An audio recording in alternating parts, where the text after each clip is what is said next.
আসসালামু আলাইকুম এভরিওয়ান। অপরাধ গল্পের 10 নম্বর পার্ট। তো চলো বেশি কথা না কইয়া গল্প শুরু করা যাক। স্যারের নাম হচ্ছে আব্দুল রাজ্জাক। তিনি চট্টগ্রাম বিভাগের আর্মির হেড অফিসার এবং আমি সবাই জানে আমি আর্মির চাকরি করি না, কিন্তু আমি স্যারের অধীনে এসকে ধরার জন্য সিক্রেট এজেন্ট হিসাবে আছি। এটা শুধু আমি আর স্যার জানে। রাজ্জাক স্যার বলল, তা ওই দিকের খবর কি? আমি বললাম, স্যার আস্তে আস্তে গোড়ায় পৌঁছাচ্ছি। স্যার বলল, আচ্ছা এই এসকে কে বা কোথায় থাকে? তুমি কি তার কোনো খোঁজ পেয়েছো? আমি বললাম, না স্যার, তাকে আজ পর্যন্ত কেউ দেখেনি, তবে আমি তাকে খুঁজে বের করব, দেখিয়েন স্যার। স্যার বলল, তোমার উপর আমার পুরো বিশ্বাস আছে। আমি বললাম, স্যার আমার মনে হয় নাইম ছাড়াও এসকে লোক আরো আছে আমাদের স্পেশাল ফোর্সে। স্যার বলল, হতে পারে, আচ্ছা আমি নিজামুদ্দিনকে বলে খোঁজ লাগাবো। আমি বললাম, ওকে স্যার, তা আমাকে এখানে ডাকার কারণ কি? স্যার বলল, খবর আছে আগামী 20 তারিখের মধ্যে দেশের ভিতরে অনেক মারাত্মক অস্ত্র ও বোমা আসবে। যদি এইসব আসে তাহলে এসকে এই দেশ ধ্বংস করে দিবে। আমি বললাম, আজ হচ্ছে 2 তারিখ, তার মানে আরো 18 দিন সময় আছে। সমস্যা নাই স্যার, আমি থাকতে এটা কোনোদিন সম্ভব না, আর সব প্ল্যান করে রাখবো। স্যার বলল, ওকে, তুমি তোমার মতো করে করিও। আমি বললাম, আর স্যার এই মিশনের কথা যাতে কেউ না জানে। স্যার বলল, ওকে, জানবে না। আচ্ছা আরেকটা কথা, তুমি মন্ত্রী রহমানকে ধরছো না কেন? তাকে ধরলে তো সব সমাধান হয়ে যায়। আমি বললাম, স্যার আপনি জানেন না, ওই শালা তার প্রথম ছেলে মরার পর হালকা কুকর্ম জানাজানি হয়ে লুকিয়ে আছে। এখন তো আরেক ছেলে গেছে, এখন তার সব খারাপ কাজ লোকে জানে, এখন কি করে বের হবে? স্যার বলল, তাহলে খোঁজ লাগাও। আমি বললাম, ওই শয়তানকে খুঁজতেছি, পাচ্ছি না। স্যার বলল, ওকে, এখানে বেশিক্ষণ থাকা ভালো হবে না, দরকার হলে কল দিব, কেমন? আমি বললাম, ওকে স্যার। তারপর আমি আমার মতো স্যারের মতো করে চলে গেল। বাড়ি যাওয়ার পথে ফুচকা দেখতে পেলাম, তাই দেরি না করে নীলার জন্য ফুচকা নিয়ে আবার গাড়ি চালাতে শুরু করলাম। কিছুক্ষণের মধ্যে বাসায় চলে আসলাম। তারপর রুমে ঢুকে দেখি নীলা আয়নার সামনে বসে চুল শুকাচ্ছে। আমি আর দেরি না করে নীলাকে পেছন থেকে জড়িয়ে ধরে তার চুলে মুখ ডুবিয়ে দিলাম। কি সুগন্ধ, কি এক অজানা নেশা কাজ করছে। এইদিকে আমার ছোঁয়া পেতে নীলার শরীরে যেন কারেন্ট বয়ে গেল। নীলা বলল, এই কি করছো? আমি বললাম, আমি আমার বউয়ের সাথে যেটা ইচ্ছা সেটা করব, তাতে তোমার কি? নীলা বলল, তার স্বামী মশাই, আমি যে তোমার বউ এটা কি তোমার মাত্র মনে হলো? আমি বললাম, না, মাত্র কেন মনে হবে? নীলা বলল, তাহলে আমাকে না বলে কোথায় চলে গিয়েছো? আমি বললাম, একটা কাজ ছিল সেখানে। আচ্ছা আমার না চকলেট খেতে মন চাইছে। নীলা বলল, তা আমাকে কেন বলছো? আসার সময় নিয়ে আসলে তো হতো। আমি বললাম, সেটা তো তোমার কাছেই আছে। নীলা বলল, একদম আজে বাজে চিন্তা মাথায় আনবে না বলে দিলাম। যাও ফ্রেশ হয়ে আসো, একটু পর খাবার খেতে ডাকবে। আমি বললাম, আচ্ছা যাবো, একটা ইয়ে দিয়ে যাও না আমার বউ। নীলা বলল, মার খাবা নাকি যাইবা? আমি বললাম, দেখ তোমার কাছে আসবই না, আমি দেখবো মজা। এটা বলে ফ্রেশ হতে চলে গেলাম। আর নীলা আমার যাওয়ার দিকে তাকিয়ে মুস্কা একটা হাসি দিয়ে বলল, পাগল একটা, আমিও দেখমু তুমি আমার উপর কতক্ষণ রাগ করে থাকতে পারো। এটা বলে বিছানার দিকে তাকাতেই নীলা দেখতে পেল পলিথিনে কিছু একটা আছে। তাই নীলা বিছানার সামনে গিয়ে পলিথিন খুলে দেখে সেখানে ফুচকা। পাগলটা আমার জন্য ফুচকা আনলো আর আমি নাকি তাকে রাগিয়ে দিলাম। থাক, রিফাত ফ্রেশ হয়ে আসুক, দেখা যাবে না। এইদিকে আমি ফ্রেশ হয়ে রুমে দেখি নীলা নেই, মনে হয় নিচে গিয়েছে। আমি রেডি হয়ে খাবার খেতে গেলাম। সবাই দেখি খাবার টেবিলে বসে আছে। আমি বললাম, আরে তোমরা বসে আছো কেন? খাবার খাও। বাবা বলল, আমরা তোর জন্য বসে আছি, আয় খেতে বস। তারপর সবাই মিলে একসাথে খাবার খেতে লাগলাম। খাবারের স্বাদ আজ আলাদা, কিন্তু অনেক সুস্বাদু হয়েছে। আমি আর কিছু না ভেবে খাবার খাওয়া শেষ করে তারপর বললাম, আম্মু আজকে খাবারের কেমন জানি অন্যরকম লাগছে। আম্মু বলল, লাগবে না, আমার বৌমা রান্না করেছে। আমি বললাম, তাই তো বলি, আজকে খাবার তেমন মজা হলো না কেন? এটা বলে নীলার দিকে তাকাতেই দেখি নীলা আমার দিকে রাগি চোখে তাকিয়ে আছে। নিহাল বলল, মিথ্যা কেন বলছো ভাইয়া, খাবার তো অনেক মজা হয়েছে। আমি বললাম, তোমাদের কাছে ভালো লাগলো, আমার কাছে ভালো লাগেনি। দাদু বলল, তোর যেহেতু আমার নাত বউয়ের রান্না ভালো লাগেনি, তাহলে আজ থেকে বাইরে খাবি। নীলামা, আজ থেকে রিফাতের জন্য খাবার বন্ধ। যাক বাবা, চেয়েছিলাম মজা করতে, পেয়ে গেলাম শাস্তি। নীলা বলল, দাদু তুমি ঠিক বলছো। আমি বললাম, আরে দাদু এমন করে বলছো কেন, আমি তো মজা করছিলাম। আমার কথা শুনে দাদু আর কিছু বলতে যাবে তার আগেই দাদুর ফোনটা বেজে উঠলো। তাই দাদু ফোন ধরে বলল, হ্যালো মামুন, ফোন দিলা যে, কিছু কি হয়েছে? মামুন হচ্ছে আমাদের অফিসের ম্যানেজার। মামুন বলল, না স্যার, তেমন কিছু না, আসলে 2টা বাজে একটা মিটিং আছে, তাই আমি করব নাকি আপনি? দাদু বলল, থাক, তোমার আর কষ্ট করতে হবে না, আমার নাতি যাবে। মামুন বলল, ওকে স্যার, তাহলে আমি ফাইল গুছিয়ে রাখছি। দাদু বলল, কর। আমি বললাম, দাদু কিছু কি হয়েছে? দাদু বলল, তোকে অফিসে যেতে হবে, 2টার দিকে মিটিং হবে। আমি বললাম, ও আচ্ছা যাবনি। দাদু বলল, দেখ আমাদের এখন সাবধানে কাজ করতে হবে, কারণ কোম্পানি এখন অনেক লসে আছে। আমি বললাম, দাদু তুমি চিন্তা করিও না, আমি সব সামলে নিব। এটা বলে খাবার টেবিল থেকে উঠে আমি আমার রুমে চলে গেলাম। রুমে এসে বিছানায় শুয়ে ফোনে কিছু কাজ করছি, হঠাৎ নীলা আমার গায়ের উপর উঠে আমার ফোন হাত থেকে নিয়ে একপাশে রেখে দিল। আমি বললাম, এটা কি হলো, এমন করছেন কেন? নীলা বলল, আমার বর, আমি যা ইচ্ছা তাই করব, তাতে তোর কি? আমি বললাম, আমার সব। নামেন আমার উপর থেকে। নীলা বলল, না নামবো না, আগে বল আমার রান্না মজা হয়নি এটা বললি কেন? আমি বললাম, আমার মুখ, আমি যা ইচ্ছা তাই বলবো, আমার উপর থেকে নামো। নীলা আমার গাল টেনে দিয়ে বলল, ও মা গো, আমার দামের এত রাগ কোথা থেকে আসে গো? আমি বললাম, আমি আপনাকে বলতে বাধ্য নই, এখন আপনি আমার উপর থেকে নামেন তো, আমার ভালো লাগছে না। নীলা বলল, ও আচ্ছা, এটা আগে বলবে না? তোমার ভালো লাগছে না? দাঁড়াও, তোমার ভালো লাগার ওষুধ আমার কাছে আছে, আমি দিচ্ছি। নীলা এটা বলে আমার ঠোঁট তার দখলে নিয়ে নিল। 5 মিনিট পর ছাড়তে দুইজনই হাঁপাতে লাগলাম। আমি বললাম, আরেকটু হলে তো চলে যেতাম। নীলা বলল, কোথায়? আমি বললাম, উপরে। তারপর নীলা আমার বুকে ছোট্ট বাচ্চাদের মতো মাথা রেখে বলল, রিফাত তুমি আমাকে কখনো ছেড়ে যাবে না তো? আমি বললাম, আরে পাগলি, এমন করে বলছো কেন, আমি কোথায় যাব? নীলা বলল, রিফাত বিশ্বাস করো, আমি তোমাকে অনেক ভালোবাসি। আমি বললাম, আমিও আমার রাগী বসকে অনেক অনেক ভালোবাসি। তারপর নীলার সাথে হাসি মজার কথা বলতে লাগলাম। এইভাবে কথা বলতে বলতে দেখি অফিস যাওয়ার টাইম হয়ে গেল। তারপর আমি আর দেরি না করে রেডি হয়ে নীলাকে বললাম, তোমার আর আমার ভাইয়ের জন্য ফুচকা আনছিলাম, খেয়ে নিও। আমি অফিসে গেলাম, আল্লাহ হাফেজ। এটা বলে রুম থেকে বের হয়ে দাদু বাবা আম্মু থেকে দোয়া নিয়ে অফিসের উদ্দেশ্যে রওনা দিলাম। কিছুক্ষণের মধ্যে অফিসে আসতে সবাই স্বাগত জানাতে লাগলো, নতুন এমডি বলে কথা। সবার শেষে একটা মেয়ে বলে উঠলো, অভিনন্দন স্যার। আমি মেয়েটার হাত থেকে ফুলগুলো নিয়ে একটা মুচকি হাসি দিয়ে কেবিনে চলে গেলাম।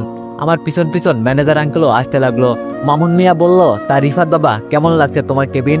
আসলে আগে আমি মাঝে মধ্যে অফিসে আসলে ম্যানেজার আঙ্কেল আমাকে অনেক আদর করতো, একদম নিজের ছেলের মতো। আর যদি আমাকে স্যার বলতো তখন আমি রাগ করতাম, তাই আমি মানা করছি স্যার বলতে। তাই ম্যানেজার আঙ্কেল আমার নাম ধরে ডাকে। আমি বললাম, আঙ্কেল অনেক সুন্দর লাগছে, তা মিটিং কখন? ম্যানেজার আঙ্কেল বলল, তারা তো চলে এসেছে, এখন যদি আপনি বলেন তাহলে মিটিং রুমে গিয়ে মিটিং করতে পারি। আমি বললাম, ওকে চলেন আঙ্কেল। তারপর আমি আঙ্কেল থেকে ফাইলের সবকিছু বুঝে নিয়ে আমি আর আঙ্কেল মিটিং রুমে গেলাম। সেখানে প্রায় 2 ঘন্টা মিটিং করার পর আমরা প্রজেক্টটা পেলাম।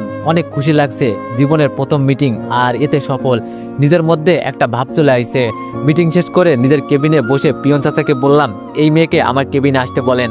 আমার কথা শুনে পিয়ন চাচা আচ্ছা বাবা বলে চলে গেল। একটু পর কেউ দরজার সামনে থেকে বলে উঠল, আসবো স্যার? আমি বললাম, আসেন মিস জেরিন। তারপর জেরিন আমার কেবিনে ঢুকে বলল, স্যার আমাকে কেন ডাকলেন? আমি বললাম, দেখ আমরা বন্ধু, সো আমাদের মধ্যে স্যারটার এগুলো চলবে না। তা চাকরি করতে কেমন লাগছে? জেরিন বললাম, ভালো লাগবে না কেন, বন্ধুর অফিস বলে কথা, কিন্তু তুই এটা ঠিক করিসনি। আমি বললাম, কি? জেরিন বলল, বিয়ে করছি আর আমাকে বললি না। আমি বললাম, দেখ আমি বিয়ে করছি এটা আমি নিজেও জানতাম না, আমাকে জোর করে বিয়ে করছে নীলা। জেরিন বলল, আর তুই করে নিলি? আমি বললাম, কারণ আমি ভালোবাসি তাই। আমার মুখে এমন কথা শুনে জেরিন মুখ কালো করে বলল, আচ্ছা তুই থাক, আমার অনেক কাজ আছে, সইগুলো করতে হবে। আমি বললাম, ওকে যা। এটা বলতে জেরিন চলে গেল আর আমি অফিসের কিছু কাজ দেখতে লাগলাম। অনেক কিছু দেখে অনেক কিছু বুঝলাম এবং নিশ্চিত হওয়ার জন্য রানাকে কল দিলাম। হ্যালো রানা, এর একটু খোঁজ নাও তো। রানা বলল, ওকে ভাই, কালকের মধ্যে পেয়ে যাবেন। তারপর ফোন কেটে একটু স্বস্তির নিঃশ্বাস ফেলে বসতে নীলা ফোন দিল। আমি বললাম, কি বলবা বলো। নীলা বলল, বাড়িতে কখন আসবা? আমি বললাম, দেরি হবে, অনেক রাত হতে পারে। নীলা বলল, ও আচ্ছা, সাবধানে কাজ করো আর ভুলেও অফিসের কোনো মেয়ের সাথে কথা বলবো না, তা না হলে বুঝতে পারছো? আমি বললাম, মহারানী, আমি বুঝতে পারছি, কারোর সাথে কথা বলবো না, হয়েছে? নীলা বলল, হয়েছে, বাই, আল্লাহ হাফেজ, রাতে সাবধানে আসিও, কেমন? আমি বললাম, ওকে পাগলি। তারপর ফোন কেটে দিয়ে আবার কাজ করতে লাগলাম। অফিস শেষ করে রাতে বাড়ি ফেরার পথে আবার ফোনটা বেজে উঠলো। তাকিয়ে দেখি নিজামুদ্দিন স্যারের ফোন। আমি বললাম, হ্যালো স্যার। নিজামুদ্দিন বলল, রিফাত শোনো, একটু পর রহমান এই জায়গা দিয়ে একটা ড্রাগের ডিল করবে, আমি খবর পেয়েছি, এই সুযোগ তাকে ধরার। আমি বললাম, ওকে স্যার, চিন্তা করিয়েন না, আমি সব সামলে নিব। তারপর আমি গাড়ি ঘুরিয়ে স্যারের দেওয়ার ঠিকানায় চলে গেলাম। সেখানে গিয়ে দেখি একটা পরিত্যক্ত গোডাউন। তারপর ভিতরে গিয়ে দেখি কেউ নেই, কিন্তু স্যার যে আমাকে বলল এখানে বড় একটা ডিল করা হবে, তাই আমি স্যারকে কল দিলাম। হ্যালো স্যার, এখানে তো কিছুই দেখছি না। নিজামুদ্দিন বলল, তাহলে আমাকে একজন ইনফরমেশন করলো ওইখানে হবে। আমি বললাম, তাহলে স্যার আমি কি চলে আসবো? নিজামুদ্দিন বলল, ওকে তাহলে চলে যাও। এটা বলে আমি ফোন কেটে দিয়ে যাওয়ার জন্য হাঁটা ধরতে আমি পিছন থেকে মাথায় কেউ বাড়ি মারলো, সাথে সাথে মুখ থুবড়ে পড়ে গেলাম। মাথায় বাড়ি দিতে আমার মাথা ঘুরতে লাগলো। চোখের সামনে ভেসে উঠতেছে মা, বাবা, ভাই, নীলার চেহারা। অনেক ইচ্ছে ছিল পরিবারের সাথে সময় কাটাবো, ছোট ভাইয়ের সাথে দুষ্টুমি করব, নীলার সাথে দুষ্টু মিষ্টি ঝগড়া করব। হয়তো আর ইচ্ছেগুলো পূরণ হবে না। অনেক কষ্ট হচ্ছে নীলার জন্য। পাগলিটা আমার এমন কথা শুনে কি করবে? পাগলিটা তো আমাকে অনেক ভালোবাসে, তার কি হবে? তাদের সাথে আর দেখা হবে না। চোখের মাঝে কান্নার ছাপ, অন্ধকার ছেয়ে যাচ্ছে চোখে। মনে হচ্ছে চোখগুলো বুঝি এই বন্ধ হয়ে যাবে। তারপরেও আমি অনেক কষ্টে নিজের ডান হাতটা মুখের ভেতরে নিয়ে কামড়ে ধরলাম। এতে শরীরে একটু শক্তি আসলো। তারপর কাপা কাপা হাতে ভর দিয়ে মাটি থেকে উঠে পিছনে ঘুরে ঝাপসা চোখে যাকে দেখলাম তাকে এইভাবে এই জায়গায় দেখবো আমি ভাবতেও পারিনি। আমি কাপা কাপা গলায় বললাম, তুমি এখানে? আর কিছু বলতে যাব তার আগেই আমাকে আরেক বাড়ি দিতে আমি পুরোপুরি জ্ঞান হারালাম। এইদিকে আমাকে অজ্ঞান অবস্থায় চেয়ারের সাথে বেঁধে ফেললো। তারপর আমাকে ধরে ফেলছে এই কথাটা রহমান এবং এসকে কে কল দিয়ে বলে দিল এবং তারা এই কথা শুনে আসতে লাগলো। কিছুক্ষণ পরে রহমান ও এসকে একসাথে গোডাউনের ভিতরে ঢুকতেই লোকটি বলে উঠলো, আরে দোস্ত, কি অবস্থা? অনেকদিন পরে সবাই একসাথে হলাম। এসকে বলল, তুই ঠিক বলছিস। লোকটি বলল, তা রহমান দোস্ত, তোর ছেলের প্রতিশোধ কিভাবে নিবি এর থেকে? রহমান বলল, তিলে তিলে কষ্ট দিয়ে মারবো শালাকে। আমার একটা ছেলেকেও বাঁচিয়ে রাখলো না শালা, আজকেও শেষ দিন। এসকে বলল, এইসব কি বলছিস তুই? ওকে মারবি কেন? ওকে মারবি না তোরা? রহমান বলল, পাগল হয়েছিস তুই? ওকে মারবো না কেন? ওই শালা আমার 2 ছেলেকে মেরে ফেলছে, আর আমি ওকে ছেড়ে দিব? তুই ভাবলি কি করে? এসকে বলল, দেখ, তোর ছেলে তো মারা গিয়েছে, এটাকে মেরে তাদের আনতে পারবি না। রহমান বলল, কিন্তু তার বদলা তো নিতে পারবো। এসকে বলল, বদলার থেকে বেশি কিছু নিতে পারবি বেটা। রহমান বলল, মানে কি বলতে চাস তুই? এসকে বলল, তাহলে শোন। এই বলে এসকে তাদের প্ল্যানটা শোনালো। লোকটি বলল, আরে মামা, তুই এটা কি প্ল্যান শোনালি? এই বুদ্ধি আমার মাথায় আগে আসলো তো আমি আরো আগে কাম করে দিতাম। এত বছর যা করতে চেয়েছিলাম সেটা আজ হবে। রহমান বলল, না, আমি মানবো না, আমি এই শালাকে মারবো। লোকটি বলল, দোস্ত, একটু বোঝার চেষ্টা কর, ছেলে তো গেছে, আর এই প্ল্যান মতো কাজ করলে এমনিতেও শালা তিলে তিলে মরবে। এটা শুনে রহমান কিছু একটা চিন্তা করে বলল, আচ্ছা ঠিক আছে, তাহলে তাই কর, কিন্তু আমি ওই শালাকে মারবো আগে। কি বলল, আচ্ছা ঠিক আছে। এসকে বলল, তাহলে আমি আমার কাজ করি কেমন? এই বলে এসকে কাকে যেন কল দিল। রাত বাজে এখন 1টা, আমার এখনো খোঁজ নেই। আম্মু নীলা কান্না করতে করতে শেষ। নীলার বাবা মা সাথে সাথে আমাদের বাড়ি চলে আসছে, আর নীলার মা আর আমার আম্মু নীলাকে সান্ত্বনা দিতেছে। বাবা দাদু অনেক জায়গায় ফোন করে খোঁজ নিয়ে দেখলো এবং আমাদের আগের বাসায় গেল, কিন্তু আমাকে পেল না। আব্বু বলল, বাবা আর দেরি করিয়েন না, পুলিশকে জানানো দরকার। দাদু বলল, তুই ঠিক বলছিস। এটা বলে দাদু ফোন বের করে যখনই পুলিশকে কল দিবে তার আগে আননোন নাম্বার থেকে একটা কল আসলো।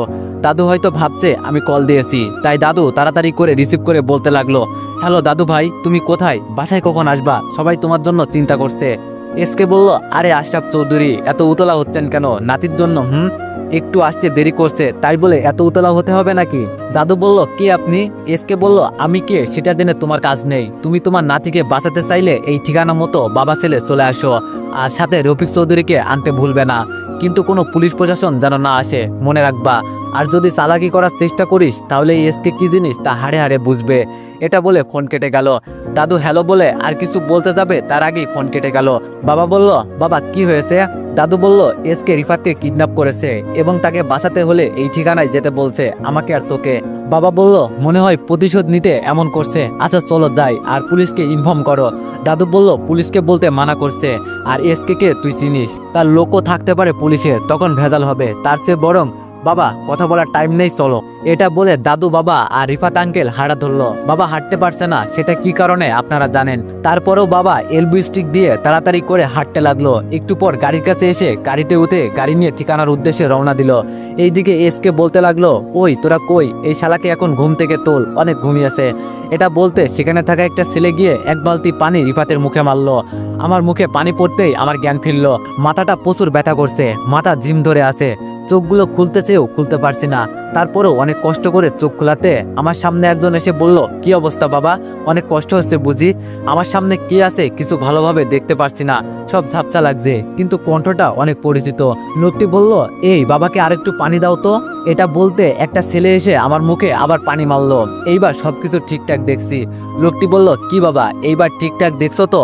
আমি বললাম, তুমি এটা করতে পারলে মামুন আঙ্কেল? আপনারা ঠিক শুনছেন, এটা হচ্ছে আমাদের অফিসের ম্যানেজার। মামুন বলল, করতে পারলাম, কারণ তুই যদি অফিসে থাকিস তাহলে আমি কিছুই করতে পারবো না, আর আমি বুঝতে পারছি অতি তাড়াতাড়ি বাস খাবো, তাই তুই বাস দেওয়ার আগেই আমি তোকে বাস দিয়ে দিলাম। আমি বললাম, তোমাকে নিজের আপন চাচার মতো ভাবতাম, আর তুমি এটার এই প্রতিদান দিলে? তুমি তো আমাকে ভালোবাসতে। মামুন বলল, কিসের ভালোবাসা? টাকার কাছে কি ভালোবাসা বড়? যেখানে টাকার জন্য উপকার ভুলে তোর বাপের মিথ্যা অপবাদ দিয়ে নিজের অফিস থেকে বের করে দিলাম, সেখানে আমি বাঁচার জন্য তোকে মারবো কতক্ষণ? আমি বললাম, তার মানে তুই আমার বাবাকে মিথ্যা অপবাদ দিয়েছিলি? আরে শুধু এটা না, তোর বাবাকে মারার প্ল্যানও করছে, বাট কি আর করব, শালারা তো বেঁচে গিয়েছে। জানিস তোর দাদুকেও মেরে দিতাম, বাট পারলাম না। যখনই তোর দাদুকে মারতে যাব তার আগেই জানতে পারলাম তোর দাদু যদি সম্পত্তি কারোর নামে না লিখে মারা যায় তাহলে সব তোদের এতিমখানায় চলে যাবে। তাই তো বুদ্ধি করে তোর মার সাথে তোর দাদুর দেখা করিয়ে দিলাম। আমি বললাম, বাবা দাদু কি করলো না তোর জন্য? তোকে পথ থেকে তুলে এনে দয়া করে চাকরি দিল, আর তুই উপকারের এই প্রতিদান দিলি? তোকে তো আমি ছাড়বো না, তোর জন্য আমাদের অনেক কষ্ট সহ্য করতে হয়েছে। মামুন একটু হেসে বলল, আগে চারিদিকে তাকিয়ে দেখ ভাই। এই কথা শুনে চারিদিকে তাকিয়ে দেখি অনেক ছেলেপিলে। হঠাৎ একদিকে চোখ যেতে তাদের দিকে তাকিয়ে থাকলাম, কারণ তাদের এখানে আমি আশা করতেই পারি। একজন হচ্ছে রহমান, আরেকজন কে জানি না, কারণ মুখে মাস্ক পরা। মামুন বলল, কিরে রহমান, এসকে শালা তো দেখি অনেক সাহস, আমার ডেরাতে বসে আমাকেই আবার ধমক দিতেছে। এটা শুনে বুঝতে পারলাম মাস্ক পরা লোকটা হলো এসকে। মামুন মিয়ার কথা শুনে রহমান আর এসকে আমার সামনে আসলো। রহমান কিছু না বলে আমার গালে এলোপাতারি ভাবে মারতে থাকলো। আমাকে মারতে মারতে মুখ দিয়ে রক্ত বের করে দিল। তখন মামুন মিয়া বলল, আরে আরে কি করছিস তুই? শালা মরে গেলে আমরা কিছুই করতে পারবো না। তাদের এই কথা শুনে আমি মুখের ভিতরে জমে থাকা রক্তগুলো ফেলে বললাম, মামুন, রহমান, এসকে, আমাকে এখনো সময় আছে, মেরে ফেল, তা না হলে পরে নিজেরা পালানোর টাইম পাবি না। রহমান বলল, দেখছিস শালা মৃত্যুর দরজার সামনে, অথচ আমাকে ধমক দিয়ে যাচ্ছে। এসকে, তুই যদি না বলতি তাহলে এই শালাকে এখনই পুঁতে দিতাম। আমি বললাম, রহমান, যেটা ভাবছিস সেটা কর, তা না হলে এটা বলারও সুযোগ পাবি না। এটা বলতে রহমান রেগে তার কোমরে থাকা বন্দুকটা বের করে আমার কপালে ধরলো। তাহলে তাই হবে, এটা বলে যখনই গুলি করতে যাবে তখনই এসকে রহমানকে ধরে বলল, দেখ রহমান, এটা কিন্তু ঠিক করছিস না, তুই ওর কপাল থেকে বন্দুক নামা বলছি। ওর যদি কিছু হয় তাহলে আমি কি করতে পারি সেটা তুই ভালো করেই জানিস। রহমান বলল, সেটাই তো, তোর জন্য পারছি না। কে বলছে তোর মেয়েকে এই আপদকে ভালোবাসতে? আজ তোর মেয়ের জন্য পারছি না, তা তোর গুণধর মেয়ে কই, দেখছি না যে? এসকে বলল, আসতেছে। আর ওর যে এমন হাল করছিস, এটা যদি জেরিন দেখে তাহলে কি করবে বুঝতে পারছিস? রহমান বলল, আরে তখন কিছু একটা বোঝানো যাবে। আমি জেরিনের কথা শুনে অবাক হয়ে গেলাম। এসকের মেয়ে জেরিন, আর আমি জানলাম না? কি করে জানবো? জেরিন তো কখনো তার পরিবারের সাথে আমাকে দেখা করায়নি। এসকে বলল, কি জামাই, অবাক হচ্ছ? অবাক হওয়ারই কথা, জেরিন আমার মেয়ে, বুঝলা? সেই কলেজ লাইফ থেকে তাকে পাঠিয়েছি তোমার উপর নজর রাখতে, তোমার পরিবারের খবরাখবর দিতে, কিন্তু আমার মেয়ে কি তোমাকে ভালোবেসে ফেলছে, তাই তোমাকে কিছু করতে পারছি না। তা না হলে আমি এতক্ষণে তোমাকে উপরে পাঠিয়ে দিতাম। আমি বললাম, আমার আশেপাশে এত শত্রু ছিল আর আমি বুঝতে পারিনি। আচ্ছা সব তো জানলাম, এইবার আপনার চেহারাটা একটু দেখি। এসকে বলল, কুল কুল, সময় হলে সব জানবা, এখন একটু অপেক্ষা করো। আমি মনে মনে বলছি, শালা অপেক্ষা তো করছি তোর মুখ দেখার জন্য, তা না হলে এতক্ষণে সব আমার হাতে থাকতো। তোকে যদি না দেখি আর মারামারির ভিতরে যদি তুই পালিয়ে যায়, তাই এতক্ষণ সহ্য করছি, তা না হলে। এইদিকে এসকে বলল, এই রহমান, তুই এখনো বন্দুক নামালি না কেন? নামা বন্দুক। এটা বলতে যখনই রহমান আমার মাথা থেকে বন্দুক নামাবে তখনই কোথা থেকে দাদু বলে উঠল, না আমার নাতিকে তোমরা কিছু করিও না, এই তো আমরা চলে এসেছি। এটা বলতে কিছু লোক দাদু বাবা আঙ্কেলকে ধরে ফেললো। আমি দাদু বাবা আঙ্কেলকে দেখে বললাম, বাবা তোমরা কেন এখানে এসেছো? রহমান, মামুন, তাদের বাড়ি যেতে দে, তোদের যা করার আমার সাথে কর। রহমান বলল, সবাইকে যেতে দিব, তার আগে আমাদের কাজটা করে নি। আমি বললাম, দেখ এর পরিণাম কিন্তু ভালো হবে না। মামুন বলল, ভালো হবে নাকি খারাপ হবে সেটা আমি দেখব, তোকে ভাবতে হবে না। এই তোরাই তিনজনকে বেঁধে ফেল। দাদু বলল, মামুন তুই এটা কি করছিস? মামুন বলল, কি আশরাফ চৌধুরী, কি করছিস দেখছো না? বাবা বলল, এতদিন দুধকলা দিয়ে কাল সব পুষেছিলাম বাবা। মামুন বলল, আরে এতদিন কেন, শুরু থেকে আমাকে তোরা পুষেছিলি, এখন আর অভিনয় করতে পারবো না। এই রহমান, কাজ শুরু কর। মামুনের কথা শুনে রহমান আমার মাথায় বন্দুক ধরল। দাদু বলল, এই মামুন এটা কি করছিস? ওর মাথায় বন্দুক ধরছিস কেন? মামুন বলল, নামিয়ে ফেলবো, তার আগে এই কাগজে সাইন করে ফেলো, কেমন? আমি বললাম, দাদু সাইন করিও না, এতে আমার যা হয়ে যাক না কেন। এসকে চেয়ারে বসে বলতে লাগলো, আশরাফ চৌধুরী নাতিনের কথা শুনলে কিন্তু নাতিনকে হারাবে। বাবা বলল, তুমি এত কিছু ভাবছো কেন? সাইন করে দাও, সম্পত্তির চেয়ে আমাদের ছেলে বড়। আমি বললাম, বাবা তুমিও? না দাদু, এটা করিও না। এইদিকে দাদু কি করবে বুঝতে পারছে না, কোন দিকে যাবে সে।